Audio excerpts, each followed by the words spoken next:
Molt bé, tiene la palabra el profesor Daniel Inerarity. Daniel, cuando quieras. Buenas tardes. Yo quiero comenzar agradeciendo esta invitación. A mí no deja nunca de asombrarme que haya gente que todavía le interese la filosofía y que a las 7:30 de la tarde quiera oír un rollo filosófico sobre cualquier tema. A mí esto me encanta, me parece estupendo, me gusta muchísimo. No sé hacer otra cosa, pero no deja de sorprenderme, de admirarme que pudiendo invitarse a gente más interesante o otras perspectivas más interesantes, se quiera también esta. Bueno, yo voy a hacer 3 promesas. Primero, voy a hablar de política, pero voy a escapar del ruido, de los debates enlatados en los que estamos actualmente, que si el estalinismo, la ruptura de España y estas cosas. Voy a hablar de algo que no tenga nada que ver con eso y yo creo que eso nos liberará un poco a lo mejor de la carga de los medios, etc. En segundo lugar, voy a tratar es mi segunda promesa, de intentar ir al fondo de los asuntos, ¿no? Porque a veces el ruido que hay no nos deja ver el fondo. Probablemente el fondo que yo diga esté muy equivocado, porque una cosa esté más al fondo no es más verdadera, pero al menos me parece que puede ser más interesante. Y en tercer lugar, lo voy a hacer con brevedad. Me han dado aquí un tiempo límite, 35-40 minutos, y esta promesa creo que es la más fácil de cumplir de las 3, ¿no? Bueno, parece haber una vieja enemistad entre mandar y aprender. Una incompatibilidad que Karl Deutsch, un alemán judío exiliado a Estados Unidos, una incompatibilidad que Deutsch sintetizaba muy bien al afirmar que el poder tiene el privilegio de no necesitar aprender. El poder tiene el privilegio de no necesitar aprender. Quien manda enseña y ordena, pero no aprende. Algo que no necesita, pero que tal vez tampoco pueda. De ahí la cercanía casi inevitable del poder al autoritarismo o a la ceguera. Por su propia naturaleza, el poder tiende a sustituir el saber por las órdenes. ¿Mandas o aprendes? Sería la nueva versión del clásico estudias o trabajas, ¿no? ¿Tú estudias o trabajas? Pues podríamos preguntar, ¿tú mandas o aprendes, ¿no? Si esta posición fuera cierta, entonces cabría definir el poder, así lo ha hecho una socióloga francesa, como un lugar seguro para la ignorancia. El poder es un lugar donde la ignorancia está muy a salvo, muy seguro. No sé, luego mando, podría ser su divisa. Y este carácter incorregible del poder daría lugar a un reparto que es verdaderamente trágico del territorio. La política estaría condenada a no poder aprender, mientras que los espacios del aprendizaje social serían políticamente irrelevantes.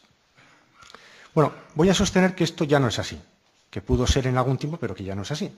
Que hace tiempo que la política ha sido expulsada de este paraíso y se ve obligada a combatir, como cualquier mortal, por escapar de la perplejidad, es decir, por aprender.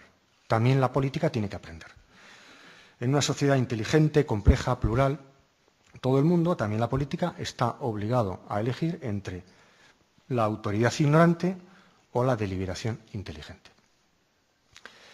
De hecho, buena parte del malestar que genera la política se debe precisamente a la impresión que la política ofrece de ser una actividad poco inteligente, de corto alcance, mera táctica oportunista, repetitiva hasta el aburrimiento, rígida en sus esquemas convencionales y que solo se corrige por un cálculo de conveniencia, cuando no queda más remedio, ¿no?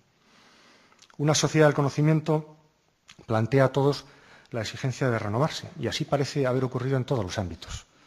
Las empresas tienen que agudizar el ingenio para responder a las demandas del mercado, el arte ha de buscar nuevas formas de expresión, la técnica se plantea nuevos desafíos. Es decir, que el dinamismo de los ámbitos culturales, sociales, económicos, científicos, tecnológicos, convive desde hace tiempo con la inercia del sistema político. Hace tiempo que las innovaciones no proceden de instancias políticas, sino del ingenio que se agudiza en otros espacios de la sociedad. Y no se trata, y esto me gustaría subrayarlo, no solo porque haya políticos delante, no se trata de defectos de las personas que se dedican a la política o de incompetencias singulares, que también, en ocasiones, sino de un déficit sistémico de la política, de una escasa inteligencia colectiva por comparación con el vitalismo que hay en otros sectores sociales. Una de las características más decepcionantes de nuestra práctica política es precisamente ese estancamiento casi ritual, el temor a salirse de las fórmulas convencionales que han funcionado hasta ahora. Esta falta de vigor de la política frente a los mercados o el escaso interés que despierta en buena parte de nuestros conciudadanos probablemente se deban a su incapacidad para desarrollar conductas tan inteligentes al menos como las que tienen lugar en otros espacios de la vida social. Me parece que en el fondo, este es el gran desafío al que se enfrenta la política en el mundo actual, si es que no quiere terminar siendo socialmente irrelevante. Hemos de ir a formas más inteligentes de configurar los espacios comunes de la política. Esta renovación, además, es de especial importancia, sobre todo si tenemos en cuenta los cambios que se han producido y qué es lo que define a una sociedad del conocimiento. El Estado Nacional, el primer Estado Nacional, se realizó como una respuesta ante lo que era el problema básico del momento, es decir, controlar el poder y proporcionar una seguridad frente al miedo o la amenaza de la guerra. Así surgen los Estados nacionales modernos. El estado de bienestar de todas las luchas sociales del XIX y del XX pretendía asegurar la redistribución de la riqueza y combatir la pobreza. Pues bien, el problema en torno al que se articulan las sociedades del conocimiento es el de gestionar el saber y hacer frente a la ignorancia. No porque estos dos hayan desaparecido, estos otros dos problemas, pero este es el problema fundamental. En las sociedades del conocimiento, la información y el conocimiento son los grandes asuntos del poder. Si el control de los medios de producción era la clave de los conflictos a lo largo de los siglos XIX y XX, podríamos decir que hoy en día el gobierno de los signos entendido en un sentido muy amplio, se ha convertido en nuestro más importante desafío.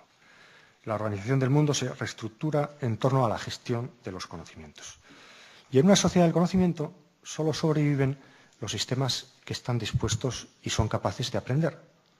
Una exigencia de la que tampoco está eximida la política. De hecho, esta cuestión ha ido ganando terreno en el seno de la teoría política desde los años 90, más o menos, cuando comienza a hablarse de un giro cognitivo. La reaparición de conceptos como saber, ideas, argumentación o conocimiento, asociados de nuevo a las grandes cuestiones de la política, parece que algo está cambiando en la forma de concebirla. Desde entonces, la cuestión de si las ideas importan ha planteado relevantes investigaciones acerca del papel que juegan el saber y las ideas en los procesos políticos. Bueno, no pretendo ahora explicar cómo se ha producido esta modificación, me basta con señalar que frente al discurso dominante que habla de agotamiento de las ideologías y de que ese agotamiento de las ideologías ha erigido al interés como el único protagonista de la vida política, tal vez se pueda decir precisamente lo contrario. Sin ideologías cerradas se abre el espacio para las ideas, es decir, para la política como actividad inteligente.